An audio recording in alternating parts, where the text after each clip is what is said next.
Sierra de Historias, con Alberto Garín.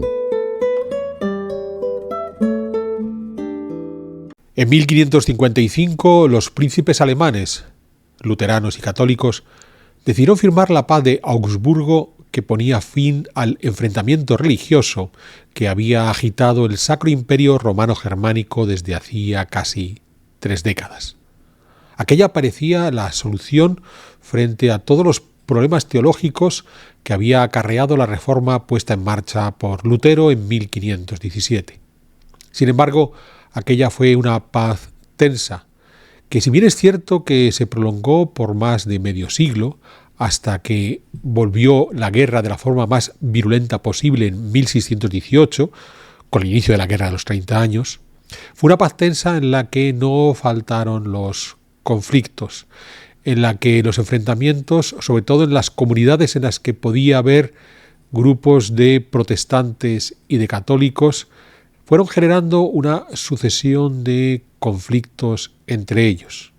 Pero si hubo algo que destacó, es que desde esa paz de Augsburgo de 1555 hasta el reinicio de la guerra de la forma más violenta en 1618, la reforma, que había sido exitosa antes de la paz de Augsburgo, fue progresivamente retrocediendo en una buena cantidad del territorio imperial. Y a la larga podemos preguntarnos si no fue ese retroceso lo que llevó a los más fanáticos de cada una de las fe religiosas a volver al campo de batalla, los protestantes para evitar el retroceso y los católicos para acelerarlo. En octubre de 1517, el agustino Martín Lutero envió al arzobispo elector de Maguncia una lista de 95 tesis para debatir sobre las indulgencias, esa solución económica establecida por la Iglesia Católica, en donde, mediante el pago de una cantidad de dinero, el fiel podía librarse de determinados pecados.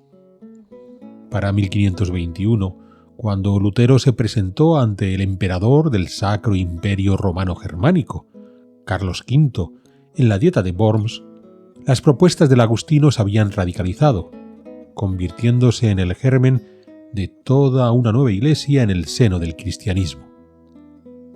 En 1524, la situación aún escaló más, cuando en la llamada Guerra de los Campesinos, acontecía en Alemania, en el Sacro Imperio, hordas de aldeanos se lanzaron a saquear abadías y otras propiedades eclesiásticas.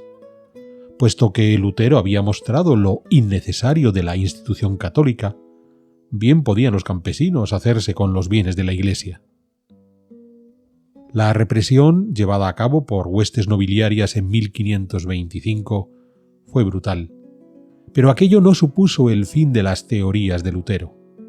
Al contrario, éste decidió sistematizar sus enseñanzas y establecer con claridad su iglesia luterana. A partir de ese momento, la reforma ya no tuvo marcha atrás, animada por 3 razones. Por un lado, aquellos fieles preocupados por la salvación de su alma que consideraron que la propuesta de Lutero era la única que garantizaba esa salvación.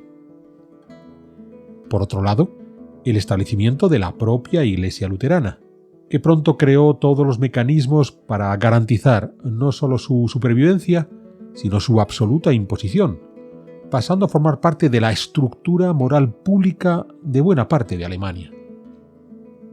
Además, el interés de un sector de la nobleza del Sacro Imperio que, ante la defensa del catolicismo por parte de Carlos V, consideró esa nobleza que apuntarse al luteranismo permitía reforzar sus veleidades contrarias a la autoridad del emperador.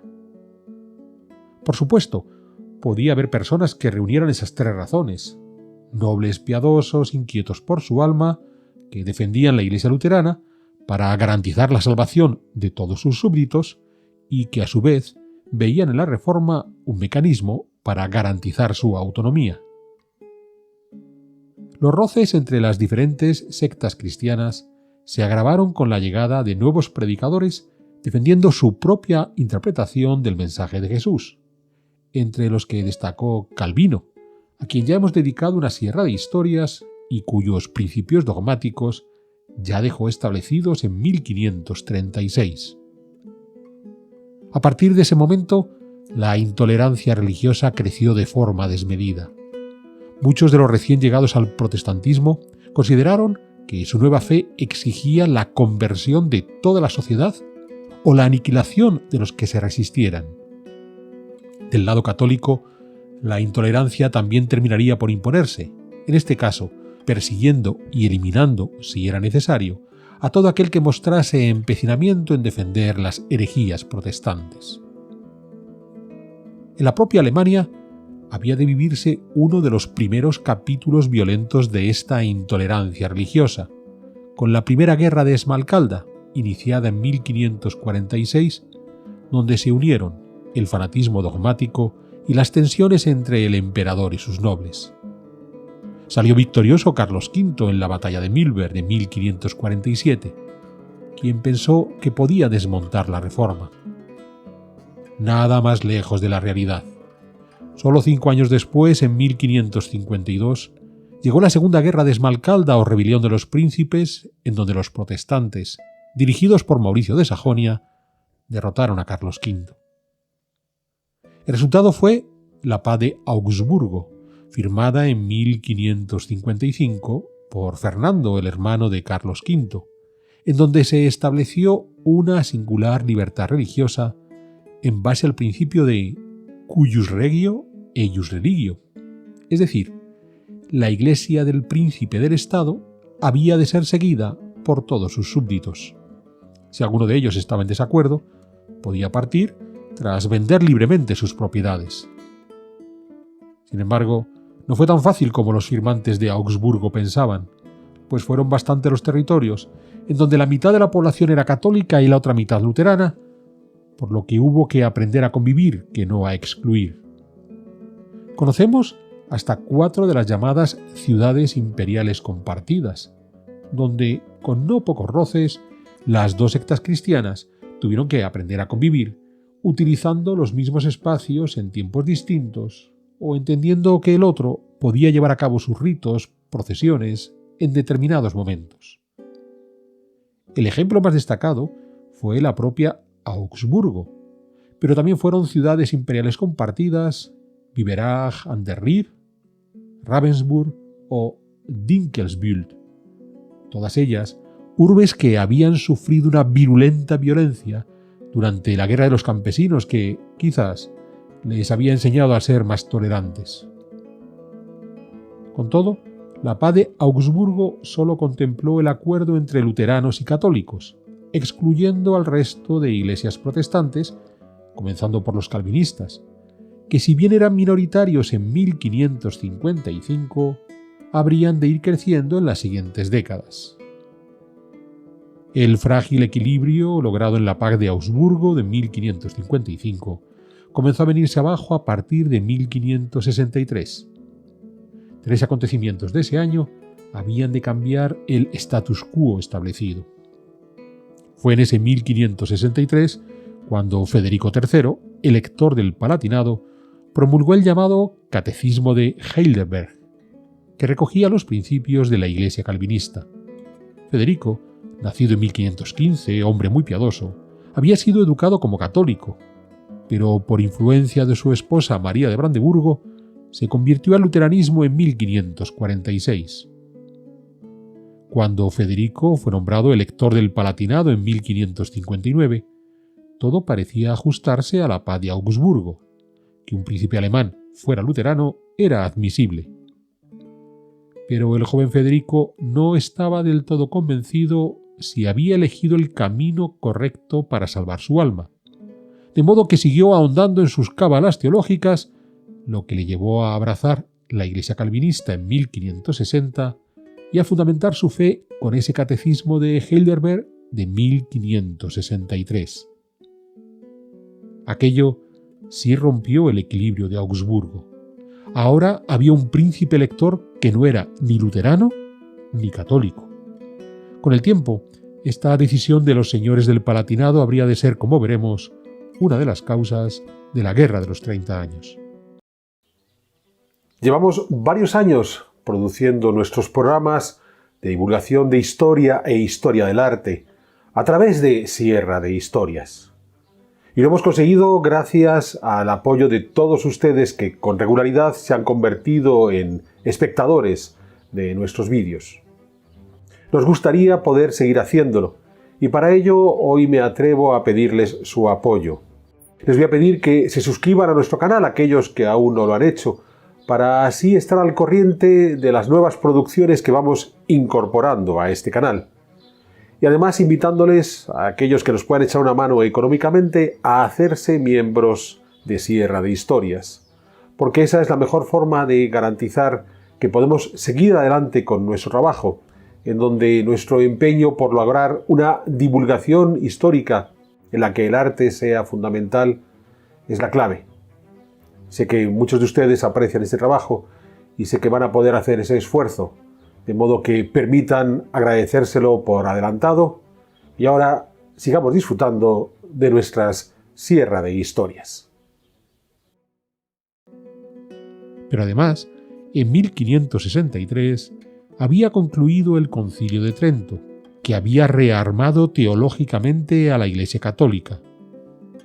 Ahora, los sacerdotes del Papa ya podían desmontar con argumentos firmes las teorías de los protestantes, pero en un primer momento optaron por una postura combativa, como vimos en la serie de Sierras de Historias dedicadas a las guerras de religión de Francia.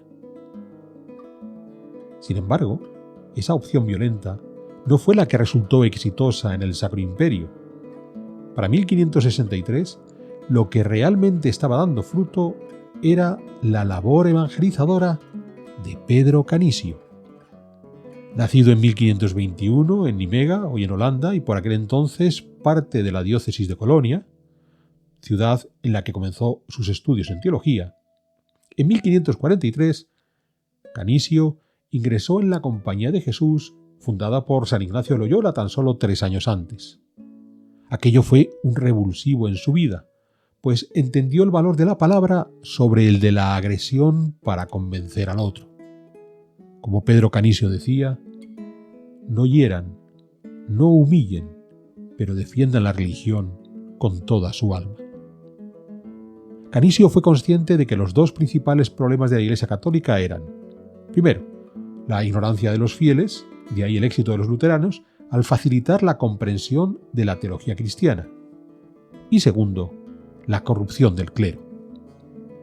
Para ambos problemas había una solución clara: mejorar la educación, de los fieles en general para evitar errores heréticos y de los sacerdotes en particular para alejarles de las malas costumbres que envilecían su posición. Sus buenas dotes para la teología le hicieron a Canisio participar en el Concilio de Trento en 1547, a poco del comienzo de este concilio, a donde habría de regresar años después, en 1562. Por el camino, Canisio había iniciado sus prédicas, primero en Austria y más tarde por el sur de Alemania, llegando a elaborar un catecismo publicado en 1555, por tanto, un año antes del Catecismo de Trento, un catecismo que le ayudaba a esa difusión amable de su fe católica. Para 1563, además de provincial de los jesuitas en Alemania, Canisio, desde su cátedra en Augsburgo, se había convertido en el principal baluarte del catolicismo frente a los luteranos y, sobre todo, el avance del calvinismo. En 1569, Canisio renunció a su puesto de provincial para dedicarse los siguientes 28 años que aún le quedaban de vida a su labor pastoral por ese sur de Alemania y hasta el sur de Suiza, que logró mantener, hasta hoy, en la órbita católica. Canisio fue sucedido como superior de los jesuitas alemanes por Paul Hoffaeus, quien consolidó la labor de su predecesor asentando la red de colegios creados por Canisio. Hoffaeus consideraba que los sacerdotes alemanes aún estaban un paso atrás desde el punto de vista teológico respecto a los italianos o los españoles, pero que esa educación jesuita estaba dando sus frutos. Para cuando Hoffaeus renunció a su puesto de provincial en 1581, la apuesta jesuita estaba dando sus frutos. no solo la compañía se había extendido por todo el Sacro Imperio, hasta el punto de tener que dividirse en 3 provincias, el sur alpino, el Valle del Rin y Austria, sino que los protestantes, en especial los luteranos, estaban empezando a ceder terreno. Este punto es clave. Durante décadas, el catolicismo había ido retrocediendo frente al luteranismo. Ya hemos visto cómo la segunda oleada protestante, la calvinista, había cosechado también sus frutos. El último en 1578, cuando el conde Juan VI de Nassau-Dillenburg también abandonó el luteranismo por el calvinismo. Juan VI era hermano de Guillermo d'Orange, el líder de los protestantes neerlandeses, cuya influencia, de Guillermo y de los neerlandeses, se dejó sentir en Nassau. Pero este caso de Nassau fue uno de los últimos éxitos de los protestantes. Llegados a este punto, es importante incorporar a un personaje clave en estos acontecimientos que marcaron el desarrollo del enfrentamiento religioso en el Sacro Imperio desde la firma de la Paz de Augsburgo en 1555 hasta el estallido de la Guerra de los 30 años en 1618. Estamos hablando del emperador. Cuando se firmó la paz en Augsburgo, el emperador era Carlos V, quien retuvo la corona hasta su muerte en 1558. Pero quien gobernaba de facto en Alemania era su hermano Fernando, que se convirtió en el emperador Fernando I desde la muerte de Carlos V en 1558 hasta su propio fallecimiento en 1564. En ese momento fue elegido emperador el hijo de Fernando I, Maximiliano II, quien optó por una actitud más tolerante, por no decir de clara cesión, frente a las presiones de las autoridades luteranas. Maximiliano murió en 1576, siendo elegido entonces emperador su hijo Rodolfo II, quien ostentaría el título hasta 1612. Fue con Rodolfo II cuando todo cambió. Frente a la denominada tolerancia activa de Maximiliano II, que en esencia era ceder frente a los protestantes para evitar el conflicto, Rodolfo II en sus primeros años optó por defender su fe católica, para lo que contó con el buen hacer de los jesuitas de Canicio y Jofaeus que veíamos antes. Todo cambió a partir de 1600, cuando su débil salud mental colapsó. A partir de ese momento, la lucha en el seno de su corte entre católicos y protestantes llevaron a tomar una serie de medidas que fueron agudizando el conflicto religioso. A la figura de Rodolfo II le dedicaremos una sierra de historias en breve. Ahora nos vamos a centrar en esos enfrentamientos religiosos en torno a 1600. El primero había comenzado años atrás, en 1592, en Estrasburgo. La sede episcopal había estado hasta entonces en manos de un obispo católico, aunque la mayor parte de los habitantes de la ciudad imperial eran luteranos. Pero en 1592 murió ese obispo católico, Jean de Mandersheim, y se presentaron 2 candidatos, Juan Jorge de Brandeburgo, por parte de los canónigos luteranos, en ese momento mayoritarios, y Carlos de Lorena, hijo de Carlos III, duque de Lorena, uno de los líderes de la Liga Católica Francesa, opuesta al rey Enrique IV de Francia, una oposición que había provocado la 8ª Guerra de Religión francesa, a la que hemos dedicado una sierra de historias. El conflicto de Estrasburgo, que en algún momento llegó al enfrentamiento bélico, duró hasta 1604, cuando se recuperó el status quo de 1592. El obispo seguiría siendo católico, en este caso Carlos de Lorena. La ciudad podría mantenerse en la órbita luterana, y sería esa ciudad quien pagaría a Juan Jorge de Brandeburgo por la pérdida de la diócesis. El caso de Estrasburgo fue ejemplar, porque por primera vez los católicos no daban un paso atrás frente a las presiones luteranas, sino que se mantuvieron firmes y lograron no perder la silla episcopal. Pero es que en ese momento, los luteranos ya no solo retrocedían frente a los católicos, sino también frente a los calvinistas. Ya hemos visto los ejemplos del Palatinado y Nassau. En 1605 ocurrieron dos nuevos casos. En ese 1605, el landgrave Mauricio de Hesse-Kassel abandonó el luteranismo por el calvinismo pese a la resistencia de sus súbditos luteranos. Peor fue el caso del conde Simón VI de Lippe, también en 1605, quien se convirtió, a su vez, desde el luteranismo al calvinismo.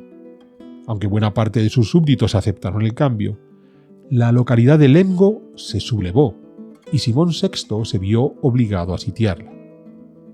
Al final se llegó a un acuerdo in extremis dando cierta libertad religiosa, pero el caso de Lippe fue muy llamativo.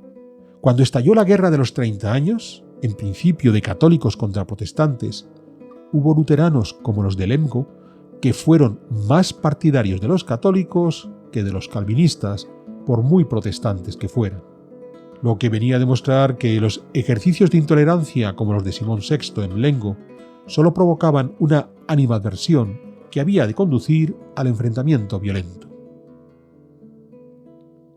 Con todo, las luchas que habían de terminar por encender la chispa de la guerra fueron entre luteranos y católicos.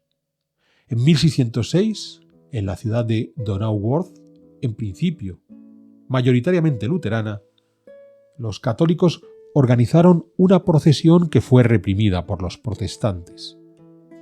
Desde la paz de Augsburgo, como veíamos antes, los católicos, liderados por los emperadores Fernando I y Maximiliano II, habían ido cediendo, que no tolerando frente a los luteranos. En Donauwörth, la situación cambió, posiblemente siguiendo el ejemplo de Estrasburgo.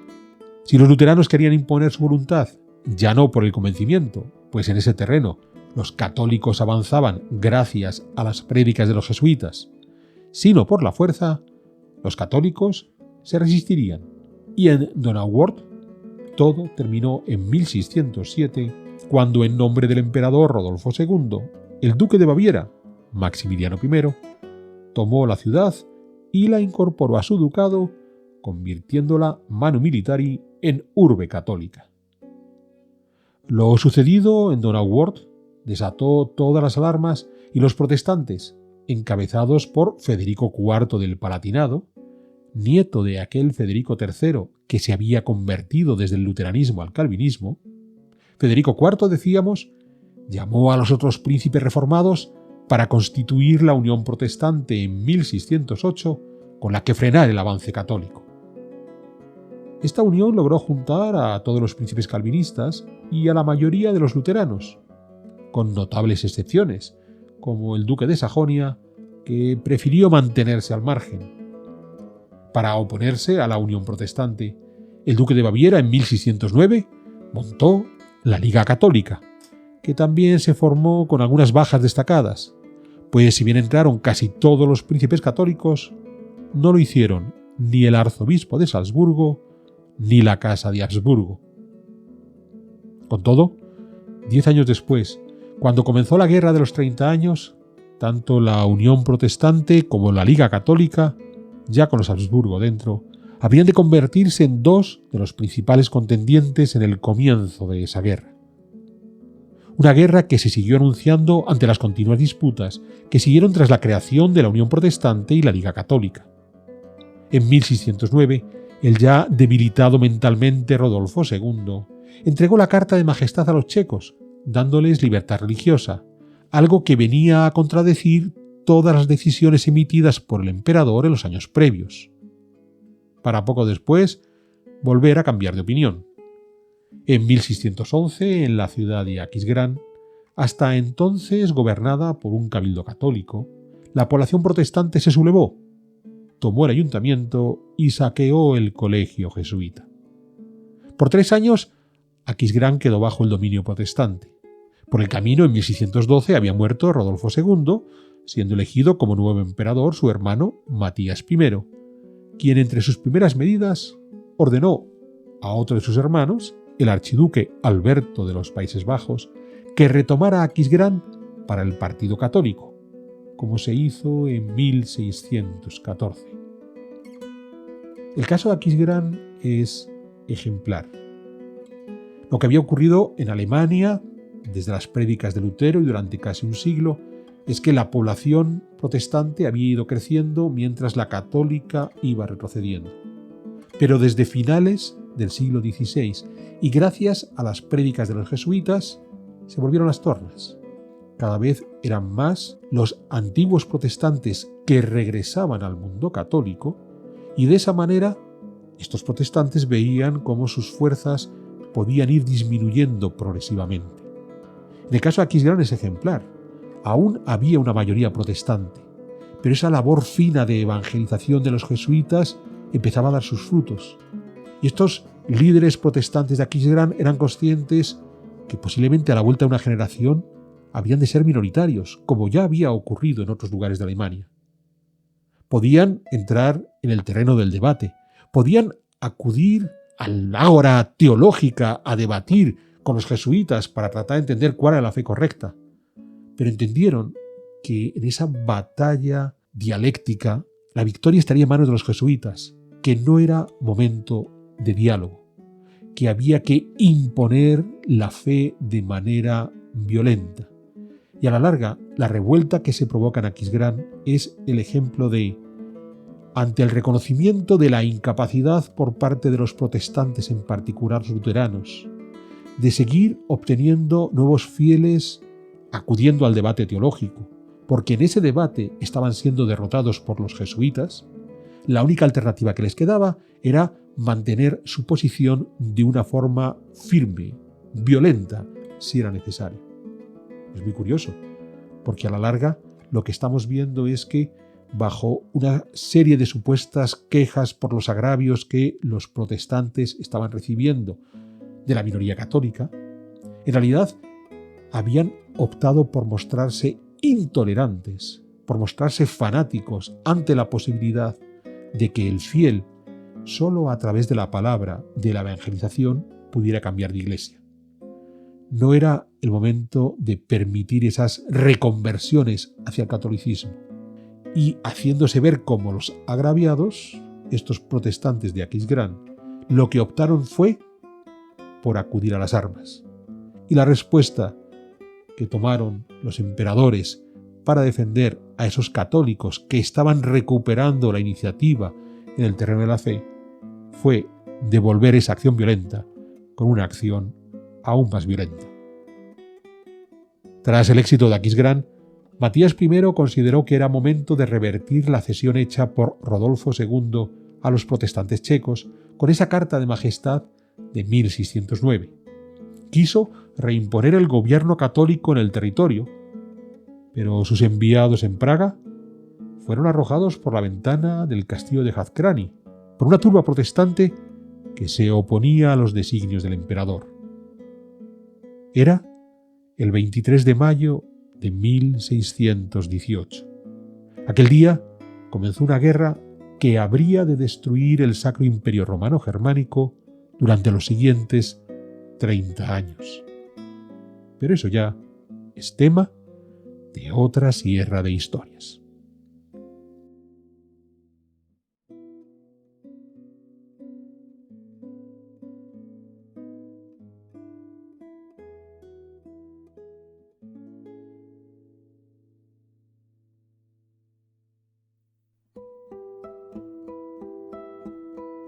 ¿Quieres incorporarte a la comunidad de Sierra de Historias? Pulsa el botón Unirme, apóyanos con tu contribución y conviértete en miembro de nuestro canal.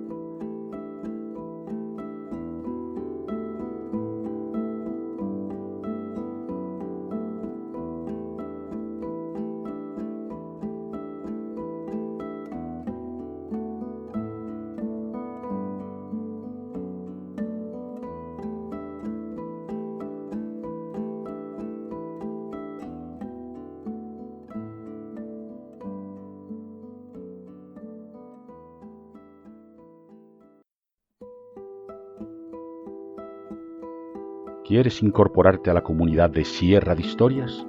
Pulsa el botón Unirme, apóyanos con tu contribución y conviértete en miembro de nuestro canal.